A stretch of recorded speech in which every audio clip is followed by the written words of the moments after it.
C'est quoi la monnaie? L'économiste dira monnaie fiduciaire, qui n'est rien d'autre que les billets de banque et les pièces métalliques. Je ferme cette petite parenthèse. Ici, pas de mots compliqués pour que les choses soient plus claires.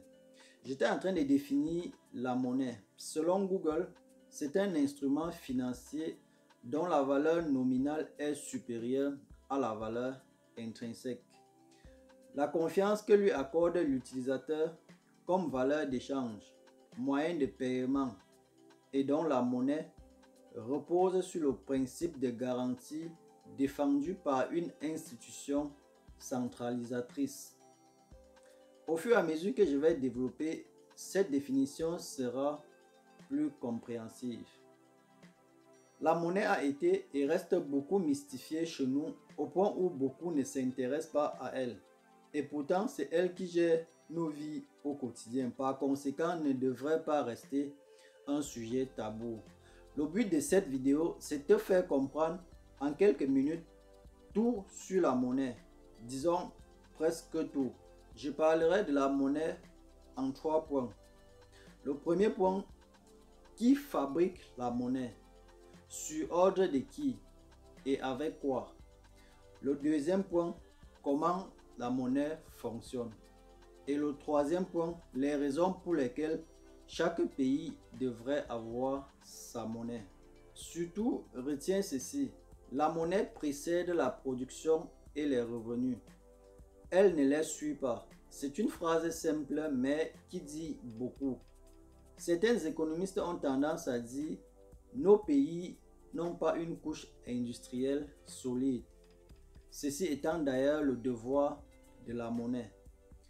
Au commencement était la monnaie et avec elle, on a fait le reste.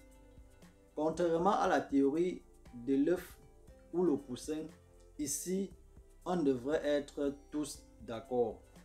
À tout de suite.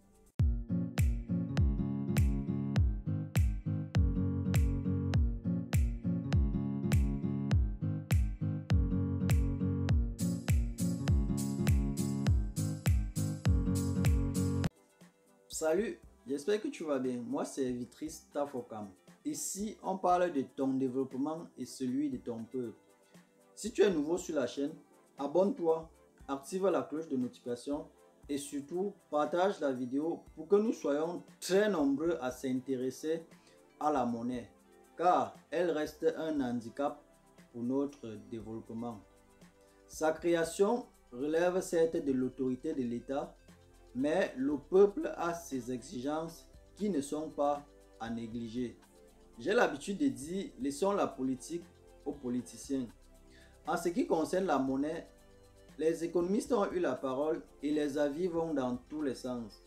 Chez nous, on a 2 catégories d'économistes. La première catégorie recite les théories de nos détracteurs FMI et Banque mondiale. Leur but étant de travailler dans ces 2 institutions. Ils luttent pour leurs intérêts personnels.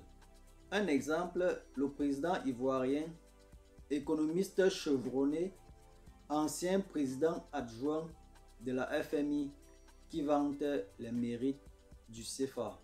Et la deuxième catégorie, ce sont les économistes qui disent la vérité. Ils disent ce qui doit être pour le bien-être de tous. Un exemple, le président tchadien qui dira en Mondovision, le franc CFA n'est pas notre monnaie. Malheureusement, chez nous, on demande toujours conseil auprès de ceux qui ont pour but de nous dérouter. Ceux qui disent la vérité ne sont même pas pris au sérieux. La deuxième catégorie te dira, dès qu'un pays naît, disons ça comme ça, le deuxième plus grand chantier, c'est la création et le contrôle de sa monnaie. Une chose est sûre, à la fin de cette vidéo, tu diras qu'est-ce qu'il raconte. Ce n'est pas vrai. C'est pas aussi facile que ça. Tu auras raison, car si je te contredis, comment t'expliquer que 60 ans après les indépendances, nos pays n'ont pas toujours leur monnaie, avec des économistes chevronnés que nous avons chez nous. Voici donc le premier point. Qui fabrique la monnaie? Sur ordre de qui? Et avec quoi? Avant de parler de la fabrication de la monnaie, un pays sérieux doit disposer d'une banque centrale nationale, d'un trésor public. Ces deux institutions sont très essentielles. Le reste, ce sont les banques commerciales et intermédiaires qui ne sont que des distributeurs. La banque centrale est une entreprise qui fait des bénéfices. Mais attention, son but premier n'est pas de faire des bénéfices. Pour son fonctionnement, il faut générer un peu de revenus. Pour ses fonctionnaires, l'entretien de ses bâtiments et des machines. C'est tout. Pour revenir sur la définition de la monnaie, valeur intrinsèque, courriel de la production de la monnaie inférieure à la valeur nominale, valeur de l'émission par la banque centrale. Pour qu'il n'y ait pas d'abus, le trésor public qui représente l'État joue aussi le rôle de gendarme pour que les machines ne fonctionnent pas en plein temps. Suivez mon regard. Le rôle de la banque centrale est donc de fabriquer et de contrôler la masse monétaire en circulation, car l'excès crée l'inflation et la pénurie fait souffrir l'économie. Je peux donc me permettre de dire que la banque centrale est au service de l'économie, peut-être aussi du trésor public. Pour la fabrication de la monnaie, on a besoin de trois choses: le bois, le métal et le cachet. Peut-être dira-t-il, travailler du métal est trop compliqué. Ok, je réduis à deux. Beaucoup de pays n'utilisent pas aussi les pièces d'argent. L'exemple du Nigeria. Et le Naira ne se plaint pas.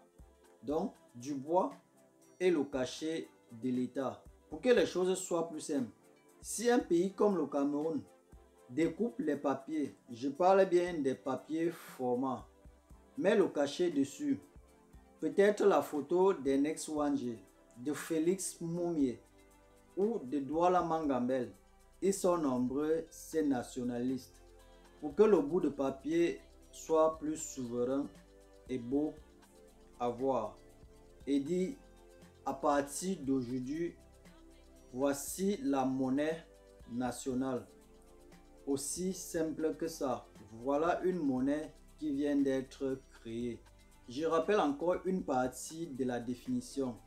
La confiance que lui accorde l'utilisateur comme valeur d'échange, moyen de paiement et donc comme monnaie. Tout repose juste sur la confiance.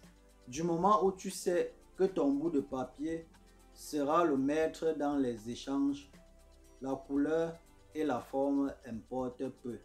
Comme j'ai trop simplifié notre monnaie de tout à l'heure, elle sera juste facile à falsifier. Et puis aucune monnaie n'échappe à cela. Pour plus de protection, un État peut juste passer à un niveau supérieur de production. Je passe au deuxième point. Comment fonctionne la monnaie? Comme j'ai dit plus haut, la banque centrale est au service de l'économie et frappe les nouveaux billets quand le besoin se présente et avec l'accord du trésor public.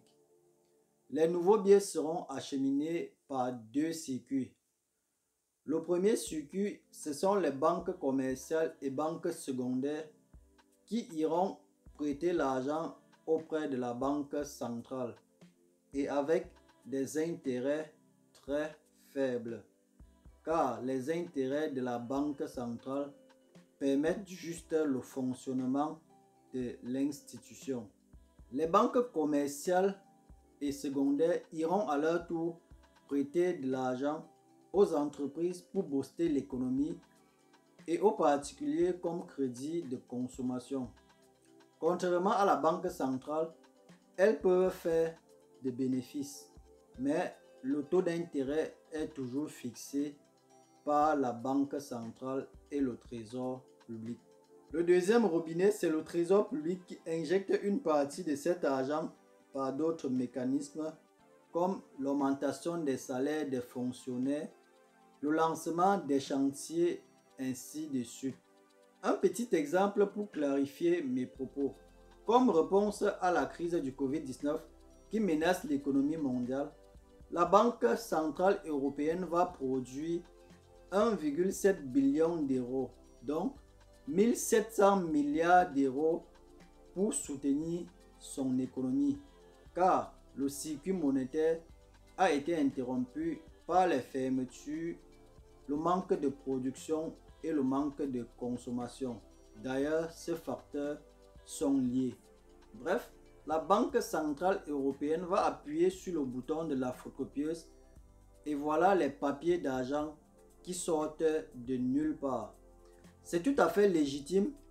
Comme j'ai dit, la monnaie est au service de l'économie. Et on peut appeler ça dette. Que qui va rembourser? Et puis, à qui? Là, c'était le circuit d'argent dans un pays sérieux. Or, dans la zone franc, voici ce qui se passe. Déjà que la Banque centrale française n'est pas au service de l'économie des pays concernés. Voici le circuit.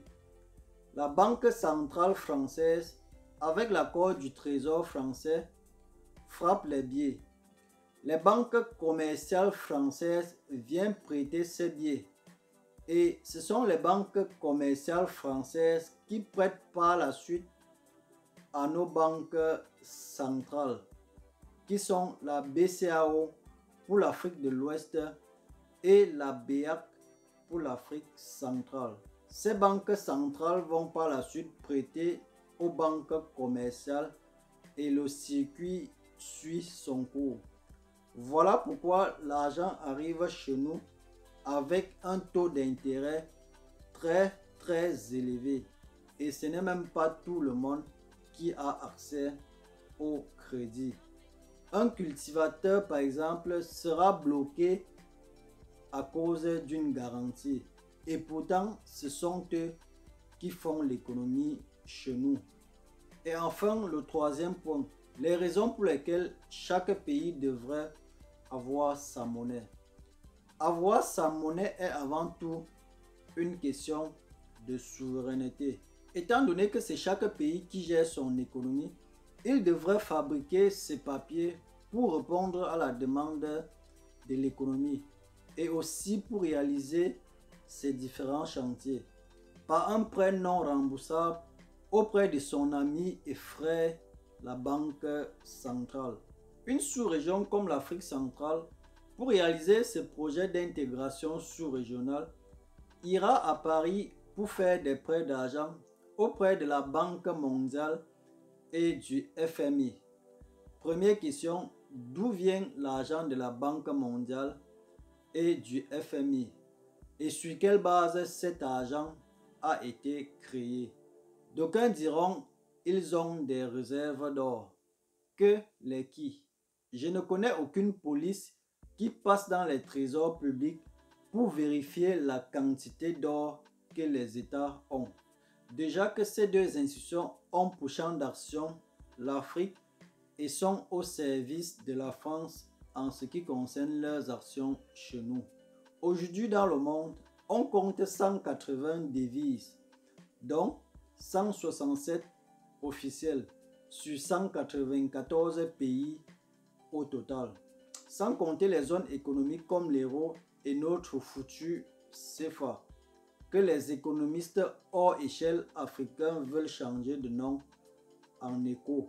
Les chiffres pour te montrer que la création de la monnaie n'a rien de mystique comme nos détracteurs veulent nous faire croire.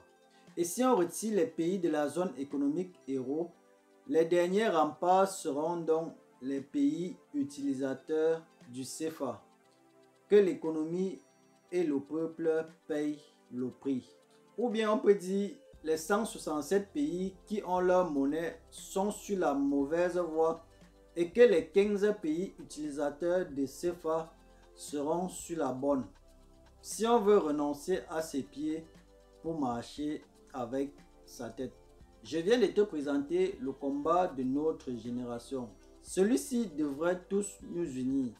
Les autres combats vont venir après. Sinon, on continuera de fournir 200% d'efforts pour faire 20% de réalisation. Merci de m'avoir suivi. Laisse un commentaire si tu veux plus d'explications.